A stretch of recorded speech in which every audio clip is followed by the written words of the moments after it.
15 de outubro de 2023 e hoje começa um diário de expansão de consciência de Liz Rosa. Bom, esse é meu primeiro vídeo, é o primeiro vídeo que eu tô gravando para falar da minha expansão de consciência, que já tem um tempão que eu estudo sobre espiritualidade, Deus, unicidade, leis, né? E eu resolvi começar mesmo a falar, né? E tentar fazer que esse canal seja um instrumento para que outras pessoas, assim como eu, né, se sintam à vontade para a gente compartilhar como é que está sendo esse processo que é tão doloroso, mas é tão gratificante.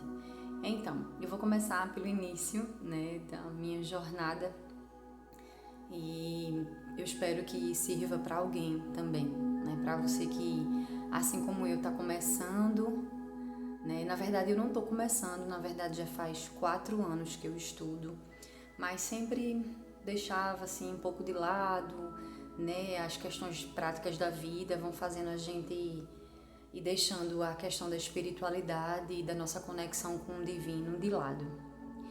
E esse ano, 2023, tem sido, acho que o ano mais difícil de toda a minha vida, né, assim, já passei por muita coisa, mas esse ano foi um ano, está sendo um ano bem difícil, onde está acontecendo muitas catarses, né. Catarses são expurgos, são provações, são momentos de dor, mas também de muita elevação, de muita evolução como ser humano. Então, gente, eu sou uma pessoa que fui criada num lar católico, então, bem católico mesmo, do interior do estado de Pernambuco. Minha mãe é católica, minha avó é católica, a maioria da minha família são de católicos, né? Então, estava acostumada a ir para a missa, fiz primeira comunhão, primeira eucaristia, tudo certinho, como manda o figurino. E quando eu tinha 15 anos, eu conheci uma pessoa que foi meu primeiro namorado, os pais dele eram evangélicos, então eu já comecei a ir para outras vertentes, né? Então eu frequentei igrejas também protestantes por um bom tempo, mas eu não sei, eu não me sentia muito bem, tinha alguma coisa que falava assim que não era pra mim. E deixa eu deixar bem claro que eu não estou em nenhum momento aqui falando mal dos protestantes, tá? Eu acredito que todas as religiões são boas se você se sente bem, né?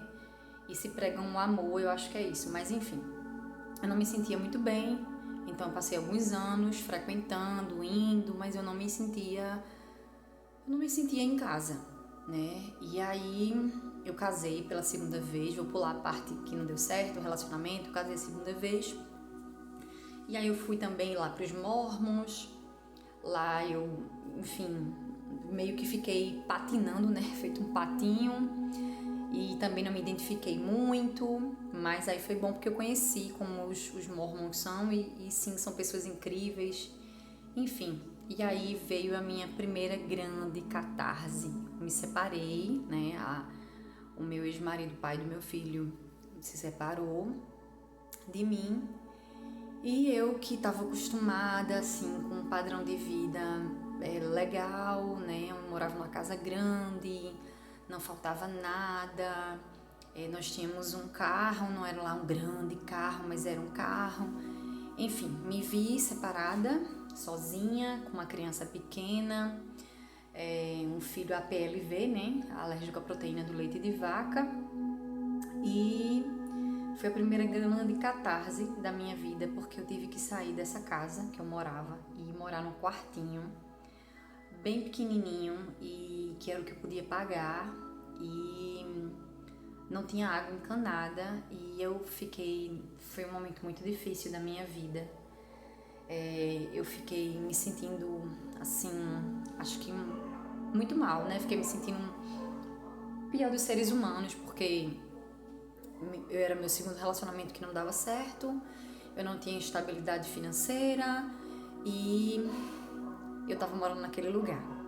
E aí eu tinha um vizinho, um senhorzinho que já é desencarnado, E eu ficava lá me lamentando e dizendo que eu era vítima, que eu era uma... Enfim, aquela coisa toda, né? Por que isso acontece? Por que Deus não gosta de mim? Deus me abandonou? E ele disse assim, minha filha, isso é karma. Eu já tinha ouvido falar da palavra karma várias vezes, mas eu não levava muito em consideração. Aí eu disse, karma? Eu? Cara, como é que pode ser karma? Eu sempre fui a número 1 da escola. Eu não bebo, eu não fumo, eu não faço nada de errado. Eu sempre fui estudiosa, eu nunca fiz nada. Enfim, eu me considerava, né, o alecrim dourado que nasceu no campo sem ser semeado. E me sentia vítima, né, muito vítima, muito. Eu sou vítima. E aí eu fiquei indignada com ele, indignada mesmo. E aí foi que ele ia conversando comigo, né, e dizia, procure um centro espírita, procure um centro espírita. Eu dizia, não acredito nisso, não. Eu fui católica, também já fui evangélica, eu não acredito em nada disso, não acredito em reencarnação, não acredito em nada disso. Mas como a própria Bíblia fala, né, quando não vem pelo amor, vem pela dor. E pela dor, eu fui no centro espírita e lá eu fui muito acolhida, me senti muito bem, os irmãos conversaram comigo e disseram que isso eram provas, que eu tivesse paciência, enfim.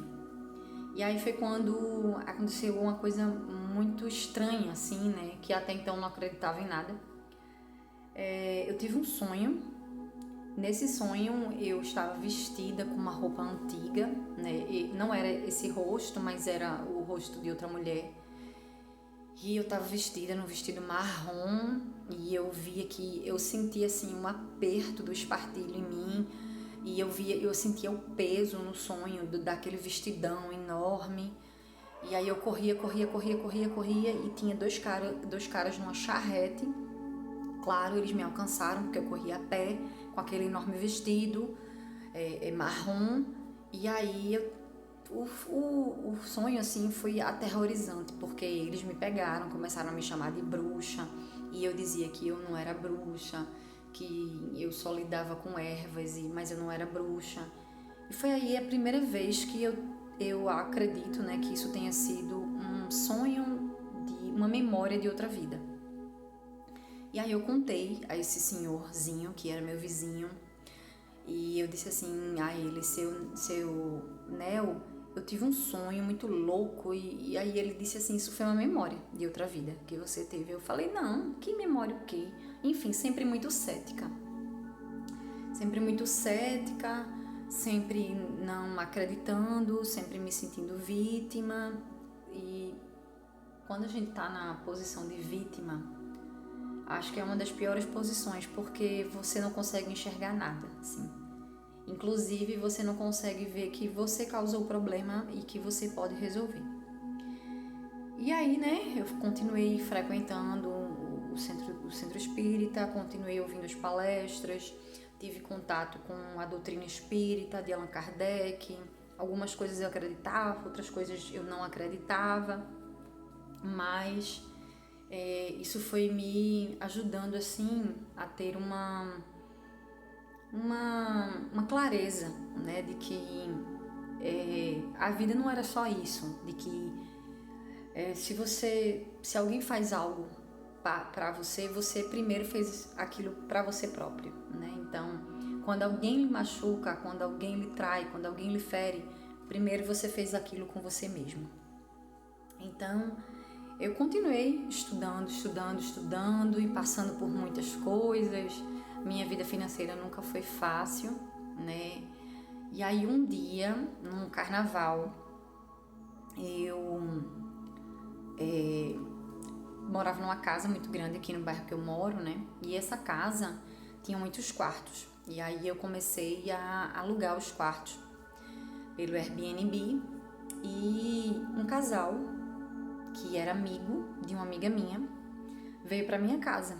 E o namorado da moça, a gente, no outro dia de manhã, tomando café, todo mundo junto, ele disse assim, a gente começou a falar de metafísica, lei da atração e tudo isso, né? E aí ele falou assim, você já ouviu falar do Dr. Hélio Couto? Aí eu falei, não. Aí ele falou, olha, começa pelo Dr. Hélio Couto. Começa a assistir as palestras, o caminho das palestras, que vai te ajudar muito. E aí eu fiquei super interessada, né? Eu tava numa fase da vida que eu não queria sair para me divertir em carnaval nem nada, assim, eu gostava muito, mas eu queria estar em casa, mais na minha, assim, mais introspectiva mesmo. E eu comecei a assistir o Dr. Hélio Couto e, nossa, eu me emociono porque eu só tenho a agradecer a Deus, a vida do Dr. Hélio Couto, porque depois do Dr. Hélio Couto foram caindo fichas e mais fichas. E aí eu fui começando a assistir as palestras e aí eu já acreditava em reencarnação, né? Porque nessa casa que eu morava, eu tinha uma ligação muito estranha com a França. Eu não sabia explicar o porquê. Eu gostava muito do país. Eu estava estudando francês sozinha em casa. E quando eu cheguei nessa casa que eu aluguei, né, para esse casal e para outras pessoas, no quarto tinham várias flores de lis na parede do quarto. Eu não tenho mais as imagens porque eu troquei de celular, enfim, não estão comigo. Mas aí eu fiquei impactada, porque quando eu cheguei lá, eu comecei a olhar assim as flores de lis no quarto e eu disse assim, eu vou ficar nessa casa. E essa casa vai me fazer feliz, essa casa vai ser um lugar bom, eu vou aprender muito nessa casa. E realmente foi isso que aconteceu, né? Partiu do princípio que por causa desse acontecimento, por causa desse carnaval, eu conheci esse casal e o namorado dessa menina falou pra mim do Dr. Hélio Couto. E aí, né, a Bíblia tem uma parte que diz assim, que se a gente não falar, até as pedras falarão. E eu tenho certeza que ele foi usado, né? Ele foi usado como um instrumento para que eu começasse o meu processo mesmo sobre a conexão com o divino. E aí eu comecei a estudar e, nossa, foram acontecendo várias coisas e várias sincronicidades. Eu começava a ver horas iguais, eu tinha intuições. Eu sempre fui uma pessoa que eu tinha muita intuição, sabe? Muito, assim. A minha intuição sempre foi algo que gritava, assim, pra mim. Mas eu também tinha uma mente muito racional, muito. Porque uma coisa que eu tenho aprendido com todo esse meu processo de expansão é que quando a mente racional ela toma conta do ser, quando você é só razão, a intuição ela se retira. Meio que você não consegue mais ouvir. Na verdade, não é que ela se retire, porque Deus ele manda a intuição para falar com a gente. Mas é quando você deixa sua mente racional, você racionaliza tudo, absolutamente tudo, o tempo inteiro, a intuição meio que ela fica lá esperando você dar uma oportunidadezinha sequer, sabe, para ela falar com você. E aí foi quando eu comecei eu fiz o caminho das palestras, né, com o Dr. Hélio Couto, que é gratuito, no site dele, 150 horas, e eu achei que eu já estava preparada para pedir a minha primeira ressonância harmônica, né? Para quem não conhece o que é, vai lá no site do Dr. Hélio Couto, no site oficial, começa o caminho das palestras e a história da ressonância harmônica eu acho que tem que ficar para outro vídeo, porque foi algo muito impactante comigo, aconteceu várias coisas loucas, e loucas assim, hoje eu sei que não são loucas, hoje eu sei que era a espiritualidade falando comigo, tentando falar comigo, mas a minha mente racional não deixava. E é isso, gente, eu acho que tá bom assim por hoje. Acho que esse primeiro vídeo, o vídeo de início mesmo, para vocês conhecerem um pouquinho da minha história. Eu quero pedir desculpas porque eu acho que acho que eu me atrapalhei um pouco em falar, assim, mas eu espero que assim como eu estou nesse processo já tem um tempo, vocês que se identificam e que estão no mesmo caminho e que às vezes pensam em desistir, não desistam e vamos nos conectando aqui, né? E isso foi assim, acho que uma maneira da gente, uma maneira de falar para vocês assim, você não está só, né? E é isso. Então eu agradeço a você que me assistiu até agora E se você gostou do vídeo, se você puder compartilhar para outras pessoas, né? É muito importante isso. Só compartilhe para pessoas que, assim como eu, assim como você, estão nesse processo, né? E não para qualquer pessoa, né? Não vamos dar pérola aos porcos, né? A Bíblia fala sobre isso, que a gente não deve dizer tudo a todo mundo. E é isso. Fiquem com Deus.